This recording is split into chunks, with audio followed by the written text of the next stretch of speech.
Good morning, good morning, good morning. Happy Tuesday! Ito po yung ulam namin dito ngayon sa Kabayan. Pritong isda na bangos, apritada chicken, ginataang kalabasa at sitaw, ampalaya, cilantro chicken.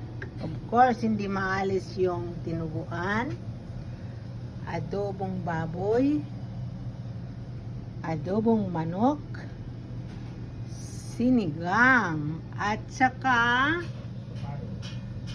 menudo. Halina kayo, kain na tayo.